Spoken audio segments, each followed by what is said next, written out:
சுத்த தேகம் பெற்று பிரணவ தேகம் பெற்று ஞான தேகத்தை அடைய முடியும்.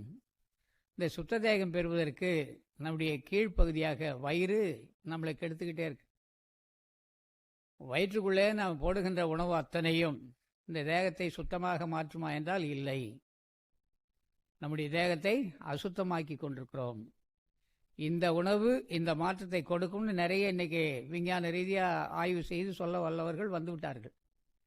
எந்த உணவை நாம் உட்கொண்டால் இந்த உடலிலே மாற்றங்கள் ஏற்படும் என்பதை வள்ளல் பெருமான் தெளிவுபட விளக்கி எழுதி அறிவிக்கின்றார்கள். கீரை வகைகள்னா இந்த கீரையை நீங்கள் தொடர்ந்து எடுக்கணும்னு எழுதுகிறார்.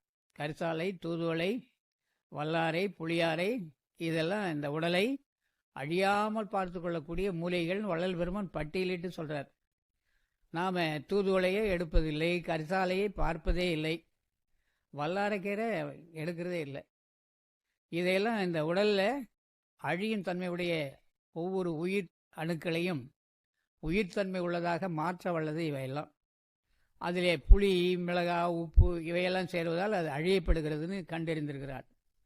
அதுதான் சித்த வைத்தியமும் ஆயுர்வேதாவிலையும் உப்பில்லாத பத்தியம், புளி நீக்குங்கள், மிளகாயை நீக்குங்கள் எல்லாம் சொல்கிறாங்க. எதுக்கு நீக்கணும்? இந்த உடல் அழிவற்ற தன்மையை பெறுவதற்காக நீக்கித்தான் ஆக வேண்டும். இந்த உடல் அழியும் தன்மை உடையது அல்ல என்று அவர்கள் அனுபவம். அவங்க சொன்னாங்க, உடம்பார் அழியின் உயிரார் அழிவர் திடம்பட மெய்ஞானம் சொன்னாங்க. இந்த உடலுக்குள்ளே இருக்கின்ற மெய்யை அறிந்து கொள்வதுதான் மெய்ஞானம்.